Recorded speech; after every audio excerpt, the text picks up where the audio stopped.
Dear Diary, I am recording this on January 25th. It's 4:25 p.m. and as always, Plato the dog is sleeping next to me on the couch. Bobby Voltaire the cat is somewhere, also probably sleeping. And I'm gonna cross my fingers because it's like a little bit later than usual when I record that they don't start barking and meowing and just demanding my attention. So here I am. Today's episode is about my 2024 word, which is appreciate, what this means for my writing and self-publishing. And yes, in this episode I'm going to quote. I am not going to sing. You can thank me for that later, you can just thank me for that. And that's going to be the musical Hamilton. And also I'm going to talk a little bit about my ups and downs, but also talk about DMARC quickly. And I'm going to have links on the episode's description. Well, in the episode's description, I'm probably going to have the link to my Substack, which has all the links that you need. And the Substack article, my newsletter article, is free. So you can just head over there if you need all the links. And then hopefully that will help you if you're still having issues with setting up the DMARC. But I'm getting ahead of myself. So let's start. Dear Diary, dear listeners, the chemical engineer and I chose the word appreciate as our word of the year. In case you're wondering what that means, as I was looking for a source, this from AARP showed up. If resolutions are rigid rules to accomplish a goal, choosing a word of the year can be a guide for decisions and a gentle reminder to stay the course. But that doesn't necessarily mean progress with the word of the year is easier or simpler than sticking to a resolution. So many things pull us in other directions, and most of the time our best intention is not the easiest path, says Seth J. Gillihan, a clinical psychologist in Ardmore, Pennsylvania. That said, a signature word may be more palatable to work with. Think of it this way. While resolutions often seem to have a judgmental quality to them, a personal word of the year often is about a value. Think honesty, openness, patience. It's more of a direction than a destination, Gillihan says. And I really like that. It's more of a direction than a destination. And I'll get back to you actually when I say or explain a little bit more what it means for my writing and self-publishing. If any of you listening to this is looking for inspiration to find a word, I also have a link with like a bunch of words that you can use for that can be helpful. And again, before I go into what appreciate means for my writing and self-publishing, here are the ups and downs for the past 2 weeks and some important info about DMARC for your newsletter deliverability. That's a very hard word. I'm going to try again. For your newsletter deliverability. Hey, I think I did pretty well. So I got a BookBub.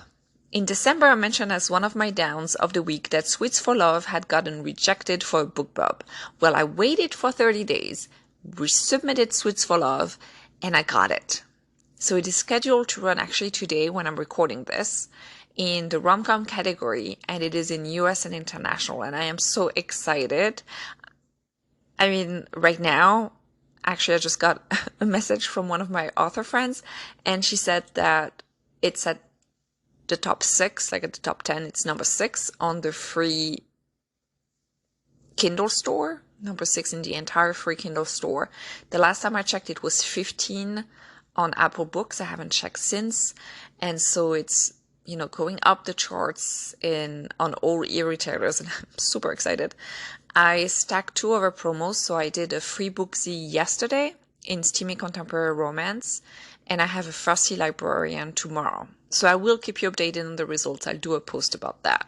But if you're interested in picking up Sweets for Love, don't hesitate. If you like steamy rom-com with the door wide open a couple of times, it's free until Sunday, January 28th.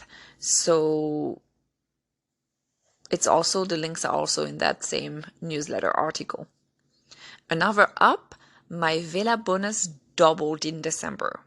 I just got the amount on my KDP dashboard yesterday, and again, I try not to count the bonuses as a steady income because, well, it's a bonus with, you know, everything that that word implies, and it could be changed. And I don't know what, you know, Amazon has in plans or what they're planning for the future, but I still definitely appreciate it when I see it, seeing what I did there with appreciate. But also, like, it's first of all, it was great again to see that number on the dashboard. I'm gonna cross my fingers it's gonna keep on going that way, and of course I'll keep working towards it. It's very, very exciting. Another up is that I figured out DMARC for my newsletter, and if you do not know what this is, Google explains it that way. DMARC is a standard email authentication method. It helps mail administrators prevent hackers and other attackers from spoofing their organization and domain. Spoofing is a type of attack in which the from address of an email is forged. A spoofed message appears to be from the impersonated organization or domain. Also, I do not know if we say DMARC or if it's DMARC. So it could be one or the other. All I know is that I managed to set it up on my newsletter. The bulk definition might be a bit confusing. It is more than 5,000 emails a day. Is it not? I don't know. Harley Darling mentions in an article that bulk sender definition has changed. When it comes to deliverability, again, I did great with that word, and being a marketer in a way, it makes sense to go through the steps needed to make sure your beautiful newsletter lands where it's supposed to.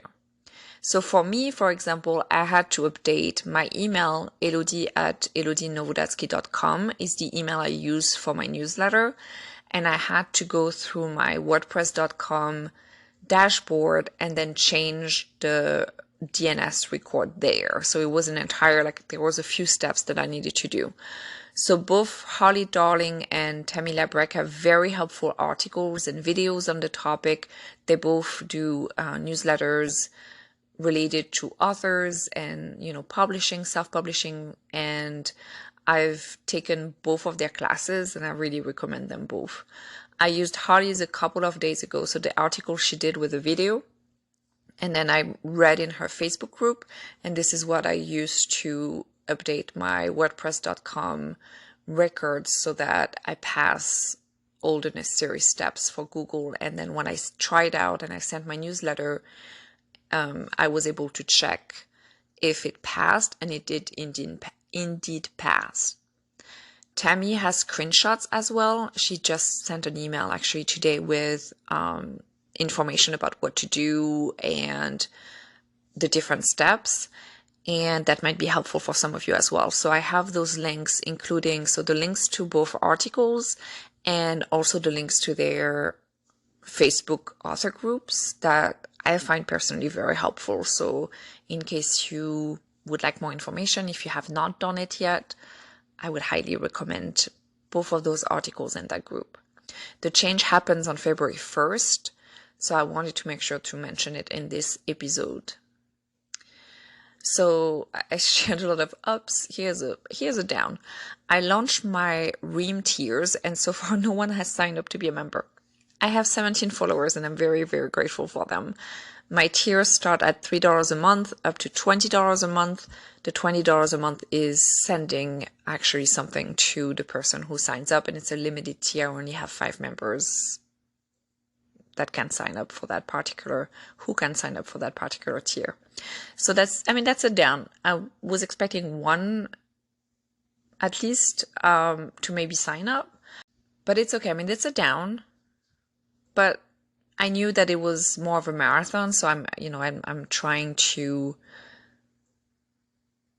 One of the advice I got again was that to use the Ream, to actually use it as if they are already members, and make sure that I publish things on different tiers so that when readers actually sign up, they'll be able to have a lot more content, maybe in one way when they start.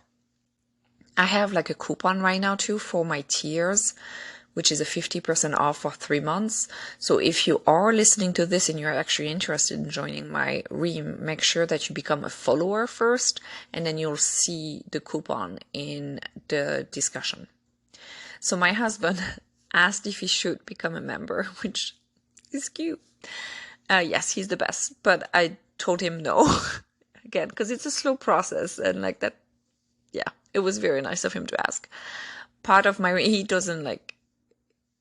He supports my self-publishing business and my writing in a lot of ways, but he's not one of my readers, so it's not, that's why.